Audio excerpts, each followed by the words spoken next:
Tout l'heure nous disions que tout le monde a péché, mais il y a une sorte de personne dont les péchas ne sont pas retenus contre elle, mais qui reçoit au contraire le pardon. Une telle personne est celle qui croit en Jésus. Les péchas qu'elle a commis auparavant. Le Seigneur Jésus les a tous portés. C'est pourquoi Dieu ne les retient plus. Alors, frères et sœurs, regardons. Ces rabbins parmi les Juifs. Si vous avez DJPRT, attention, certaines vidéos, frères et sœurs, certains rabbins juifs, se dire les pharisiens, ils portent de grands chapeaux. Des chapeaux noirs, et puis, il y a un petit bottier sur le devant du chapeau. L'intérieur de ce bottier se trouve un verset de la Bible. Ils font donc exprès de porter des chapeaux très hauts. Puis ils portent des costumes noirs, s'habillant de manière très élégante. Ainsi, ils donnent l'impression aux étrangers qu'ils sont plus nobles que les païens. Généralement, ces gens seuls sont appelés pharisiens. Ou on les appelle rabbins juifs. Rabbin signifie enseignant.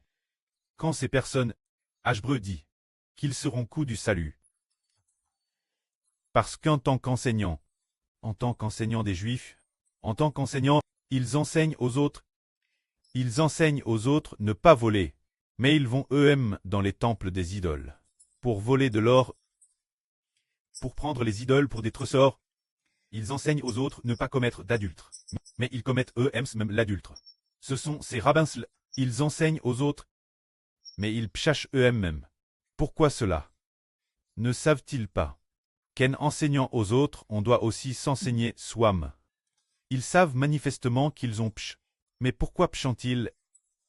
Ils sont devenus des rabbins juifs, des mentors pour les pharisiens, alors ainsi. Ils ont une très bonne réputation dans la société. Mais pourquoi continuent-ils à enseigner aux autres, tout en agissant secrètement, en commettant des péchés en cachette? C'est pour une raison, c'est parce que, bien qu'ils soient appelés enseignants, puisqu'ils n'acceptent pas Jésus, le péchage demeure toujours en eux. Quiconque n'accepte pas Jésus, peu importe la qualité de son enseignement, sera contre elle par le péchage l'intérieur, ce qui les conduit à commettre des actes malveillants. C'est précisément pour cela qu'il est dit ici qu'ils sont juifs en apparence, mais qu'ils ne sont pas de vrais juifs. Extérieurement, ils ont reçu la circoncision, et ils sont appelés juifs, mais ils n'ont pas reçu la grâce de Dieu. C'est parce qu'en apparence, ils connaissent la vérité de Dieu, mais parce qu'ils n'acceptent pas Jésus, ils n'ont pas obtenu la rédemption. Faute de rédemption, bien qu'ils enseignent aux autres, ils ont eux-mêmes commis des actes malveillants. Mais souvent ces gens ordinaires, qui sont prêts à accepter Jésus, ne péchent plus. Ainsi nous comprenons que le Seigneur Jésus est notre tout.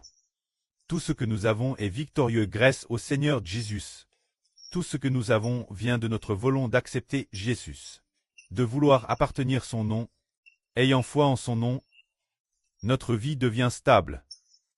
Et nous ne sommes plus dominés par Satan pour commettre des péchés, par la foi au nom du Seigneur. Nous avons été libres des liens du péchage. Que la gloire soit auprès et au Seigneur. Amen.